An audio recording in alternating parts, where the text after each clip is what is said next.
Hi, I'm Laura Nelkin. I'm a knitwear designer. I live in upstate New York in the Finger Lakes region, and I am joined by my alter ego Lola to bring you Flowla, my next mystery knit along. If you haven't met Lola before, she is pretty fun and she has a small knitted kit club that she sends out 6 kits a year. And she's been begging me to design a mystery knit along. And I finally said yes. So Flola is all hers with a little bit of help along the way from me. So if you've knit any of my mystery knit alongs before, you'll know that we always have a joke that you're knitting a thong, and it is never a thong. It is always a shawl or a cowl or a scarf. So this year, Flola is definitely not a thong, although I think you're going to be thinking it's a thong the whole time. It is the sweetest little summer shawl, and you're going to have an absolute blast knitting it. If you've never done a mystery knit along before, what happens with mystery knit alongs is every week you get a clue. The first clue for Flowla releases on July 15th, and then every week after that you get another clue. So you don't know what you're making beyond the information in that clue. I support you with videos along the way. We have forums where myself and Lola and everybody else who is knitting is super helpful. So any questions that come up, we are happy to help you. It is a really fun community experience to do a mystery knit along together. And I always have a blast. The jokes that tend to kind of form as we go with the Flowla together are always a good time. Things get sometimes a tiny bit inappropriate, which I'm always okay with, and I really do hope that you'll want to join in the fun. If you are a member of Lola's Choice, you have gotten a kit for July, which has everything that you need to knit Flowla. If you want to purchase the pattern separately and go stash diving, I'll help you to make sure you know what you need to have success. So, without spending too much time on kind of background information, let's jump right into materials.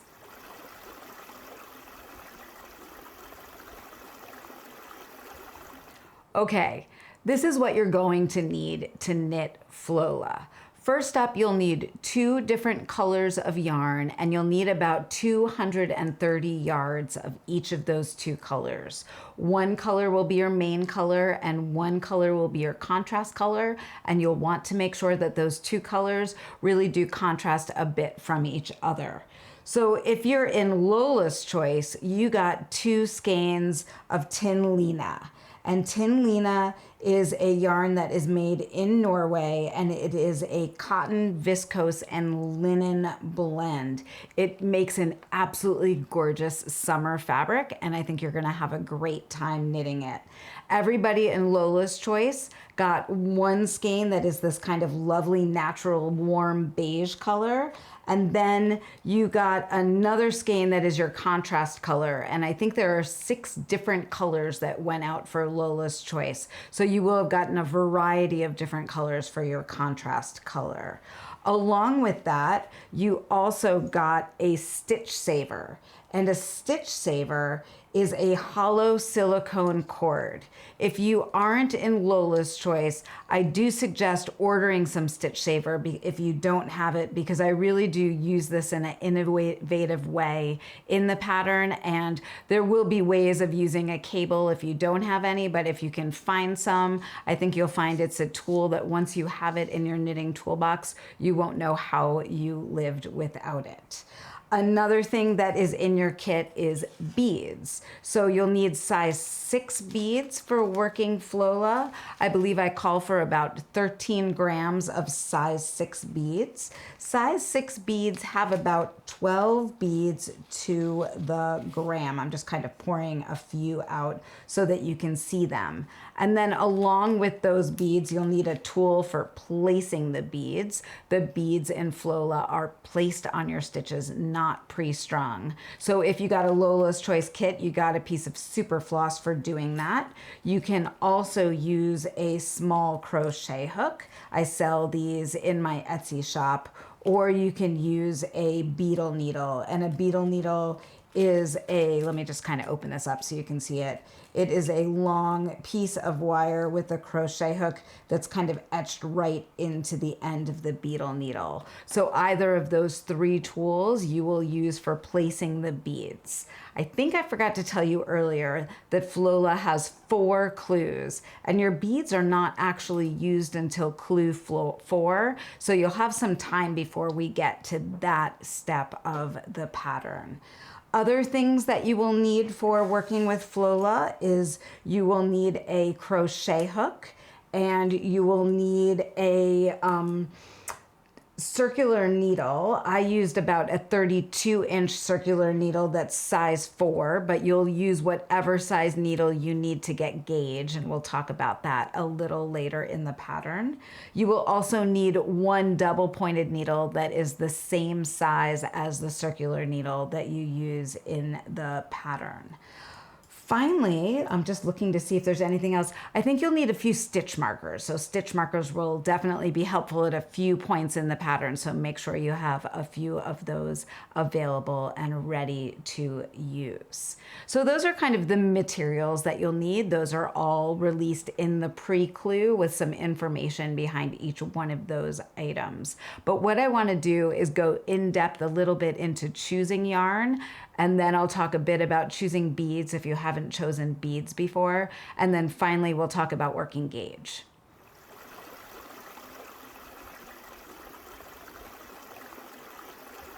Okay, choosing yarn. If you're working with your yarn that came in your Lola's Choice kit, you are good to go. You've got your main color that I showed you. You've got your contrast color. You have enough yarn in the kit that you'll probably have about 15% of each yarn left over after you have worked your Flowla.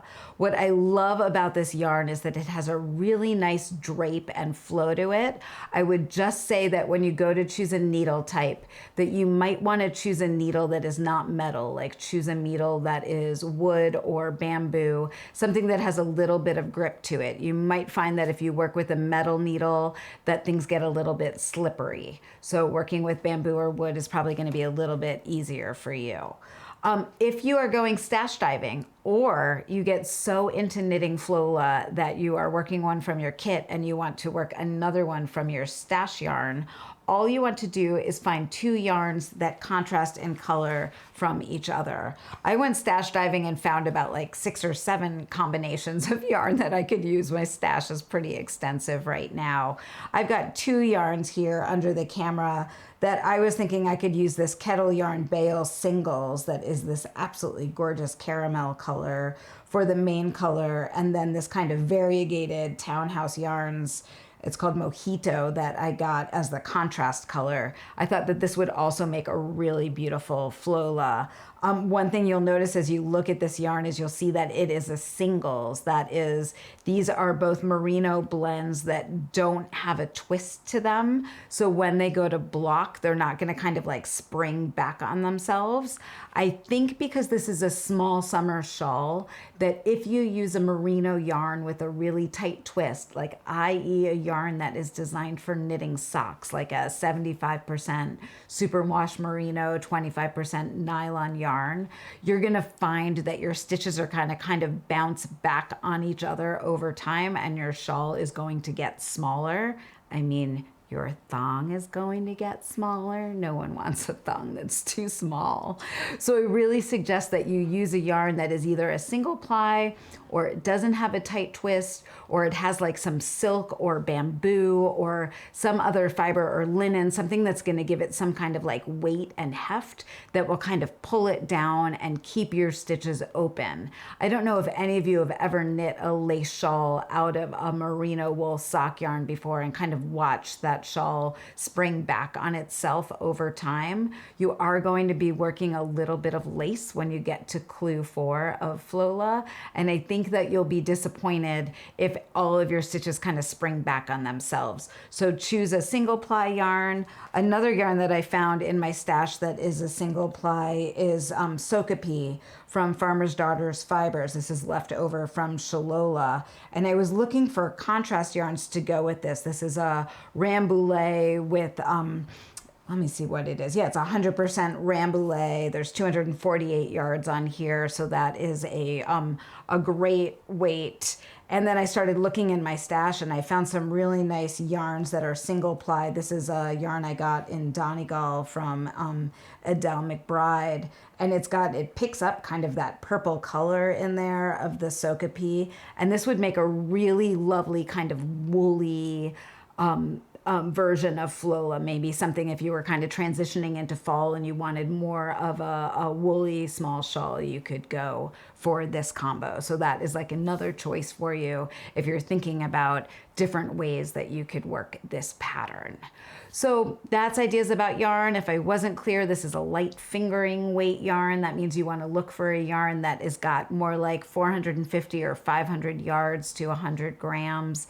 That is what the Tinlina is, the Tinlina. Definitely let me know below or in the Ravelry forum if you have any questions about yarn. I am always happy to help you. So now that we've talked about yarn, I want to go over beads a little bit with you.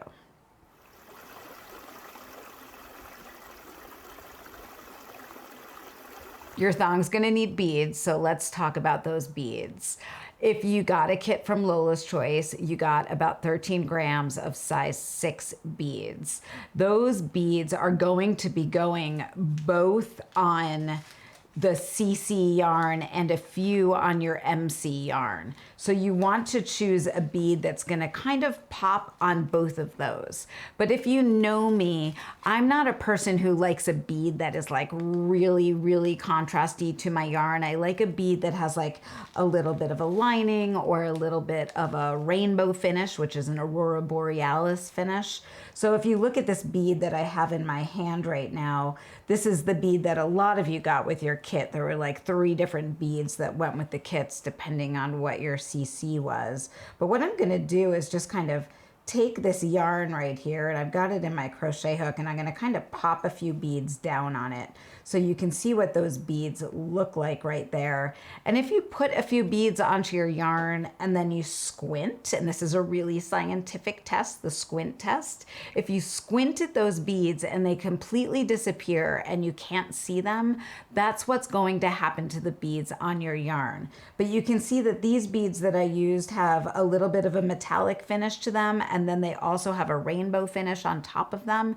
And what that does is make sure that the bead still pops a little bit on the yarn so that you can see them. So just try that on both your CC and your MC to make sure that you like the beads on your yarn.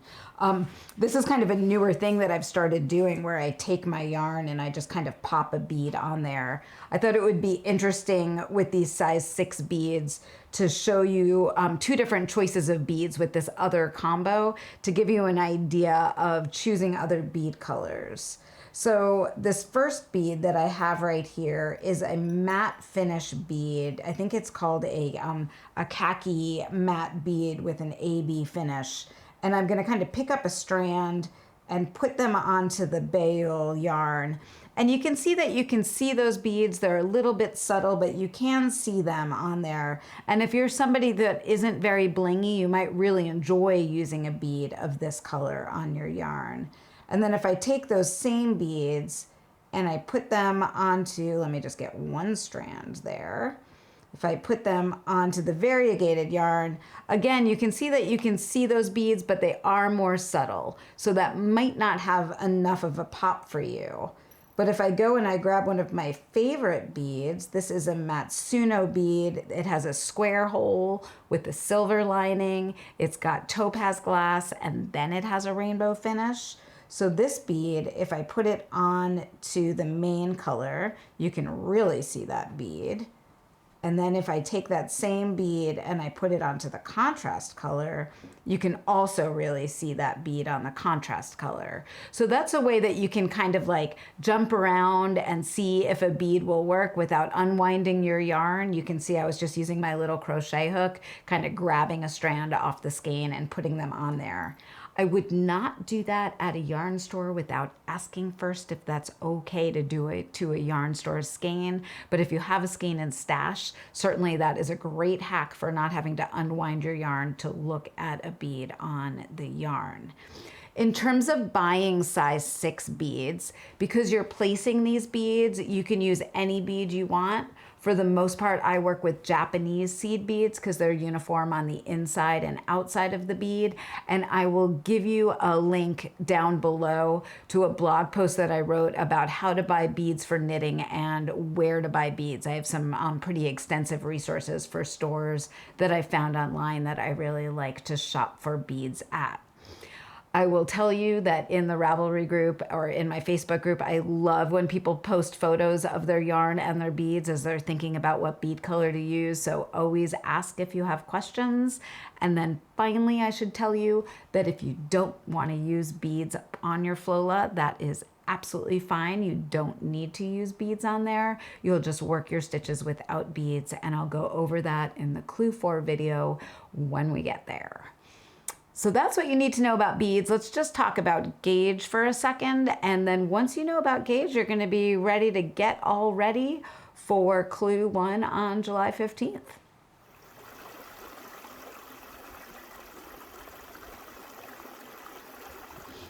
All right, let's get serious and talk about gauge for a second. I know some of you might be tempted to not work gauge, and that's your choice. But the reason that we work gauge is because you want your thong to fit. There is nothing more uncomfortable than an ill-fitting thong. So if you work gauge, your Flowla is going to come out the intended size. It also means that you're not going to run out of yarn. So if you don't get gauge, you run the risk of either your Flowla being too small or your Flowla being too big and running out of yarn. So I typically encourage people to work a gauge swatch. If you're stash diving and you just have tons of yarn and you don't care and you don't feel like it, I guess that there are no knitting police and you could get away with skipping this step. But particularly if you're in Lola's Choice and you're working with the Tinlina, I suggest that you work a gauge swatch. You are in luck if you're in Lola's Choice because since I knit my thong, with the same yarn, you don't need to block your swatch. You can just go ahead and work your gauge swatch and then make sure that you got gauge. Your gauge unblocked as written in the pattern is 20 stitches over 32 rows in garter stitch. Garter stitch means you're knitting every row, which is a little easier than doing stockinette stitch. If you are working with another yarn, then you're going to want to block your swatch after you've knit it. And the blocked gauge swatch is 16 stitches over 28 rows in garter stitch over 4 inches blocked. So if you block your swatch, you'll probably just want to set that aside at the end. And then if something happened and you ran low on yarn, you'd be able to unwind that and use that again. If you're in Lola's Choice and you get the 20 stitches over 32 rows, then you can just unwind that and put it back on your ball and go ahead and start knitting with it. It really doesn't matter if you use your MC or your CC for working your gauge swatch. That is completely up to you. I do have a gauge swatch unblocked underneath the camera here for you just to see what it looks like. So this is a 2-inch window right here. I have 10 stitches going across right there. And then I have 16 rows. What's really easy about working garter stitch when you're counting rows is you can just count a ridge as 2 rows. So you can just go ahead and count those ridges and know that each ridge counts as 2 rows for counting the garter stitch. So again, if you are in Lola's Choice and you use the Tinlina, you can just go ahead and rip that out when you are done working the gauge swatch. If anybody has any questions about that, I am happy to help. I normally set up a contest thread in the Ravelry group for kind of motivating you to get your gauge swatch done. And if you post a picture of it and set up your project page, I normally have some yarn for a giveaway that I'll do. I could be really nice and use this as my giveaway, but we'll see. I could probably split them in half and we could both make one because I really want to make one out of this too. I'll figure out whatever that giveaway is going to be. So that is the information that you need.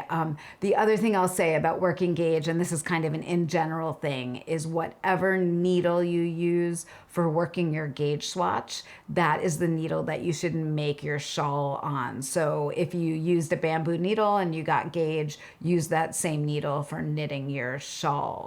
If you go ahead and do your gauge swatch and your gauge swatch is tight, like let's say you've got 22 stitches over 4 inches, then you're gonna wanna go up a needle size, which will give you bigger stitches, and then you'll get closer to the 20 stitches over 4 inches. If you get like 18 stitches over 4 inches, then you're gonna wanna go down a needle size so that your stitches are smaller, and that tightens things up a little bit. So that's kind of what you need to do if you don't quite get gauge. I do suggest that you cast on about 25 stitches for that gauge swatch to really give yourself enough room on each side of the swatch so you can measure in the center. Those are my gauge tips. I'll also have that all written out in the Ravelry thread, and it is written up in the pre-clue, which you'll download either when you use your download code in your Lola's Choice kit or you purchase the pattern. How many times have I said that? Okay, I think I've covered everything that you need to know for getting started with Flowla. The first clue comes out July 15th. I am so excited to have this summer mystery knit along with you. I look forward to going with the Flowla with you and enjoying every step of the way. So I'll see you over in the forums. Oh, Buffy is very excited to go with the Flowla with you. This is her first time. Aw.